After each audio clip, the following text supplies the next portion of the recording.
जब भी मैं काम करने बैठती हूँ तभी तुम्हें जाना होता है। चलो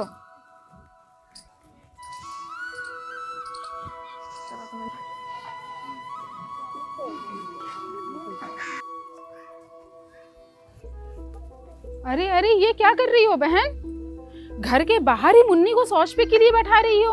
अरे देख तो रही हो जीजी, एक तो जरदोजी का काम करना है, ऊपर से मुन्नी बार बार परेशान कर रही है। तो एक काम करो, लेकिन मैं सोच रही हूँ क्या तुम कर पाओगी? हाँ क्यों नहीं।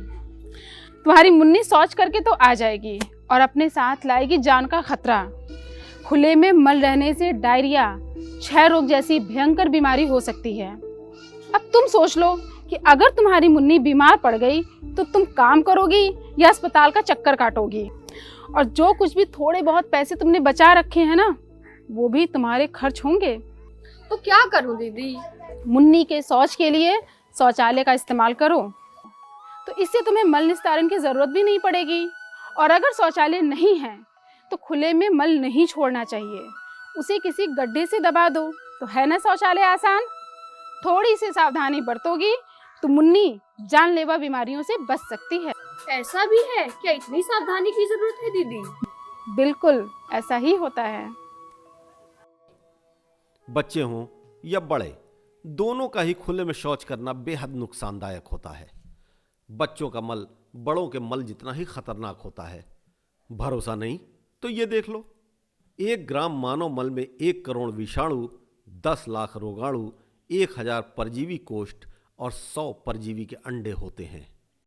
आपके बच्चे का मल हो सकता है कि बहुत सारे लोगों के स्वास्थ्य को प्रभावित करे।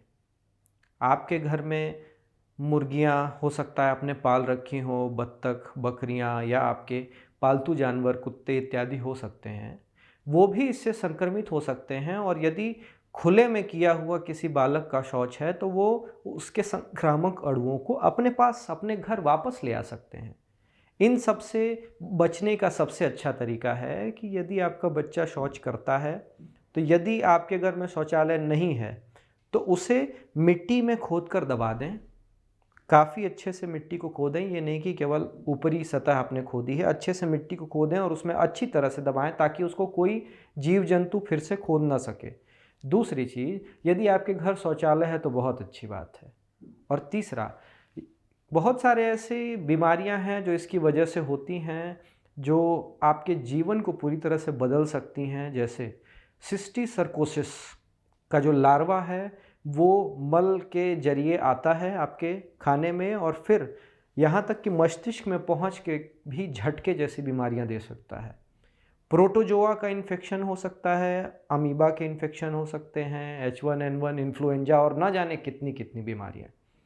तो आप अपने बच्चे को ही नहीं, खुद को भी, अपने जानवरों को भी, सबको ठीक तरीके से बचाइए। ये आपका कर्तव्य है। मैं यही कहूँगा कि आप खाने की ही नहीं, मल के निस्तारण की भी सफाई के बारे में सुनिश्चित करें कि आप अच्छे से मल निस्तारण कर रहे हैं। और बच्चे का यदि कपड़ा गीला है तो समय समय पर बदलें, इससे भी संक्रमण की संभावना बढ़ती है। तो समझ में आया, बच्चों के मल का अगर सही तरीके से निस्तारण ना किया जाए तो ये कितना खतरनाक हो सकता है। वैसे बच्चों के मल का निस्तारण कोई मुश्किल कार्य नहीं है, लेकिन अगर आप शौचालय का इस्तेमाल करते हैं तो उसकी जरूरत ही नहीं पड़ेगी और आपके बच्चे की सेहत को भी कोई खतरा नहीं होगा। जिन क्षेत्रों में मल का निस्तारण सही तरीके से होता है वहां डायरिया का खतरा 11% तक कम हो जाता है। मल का सही तरीके से निस्तारण ना होना, इसका सबसे बड़ा कारण महिलाओं में जानकारी का अभाव या फिर उनका अशिक्षित होना है। लेकिन अब वक्त बदल चुका है, महिलाएं भी शिक्षित हैं और हर जगह शौचालय भी मौजूद हैं। तो लापरवाही छोड़िए और मल का निस्तारण सही तरीके से करिए ताकि आपकी बचत के पैसे डॉक्टर के पास ना जाने पाए।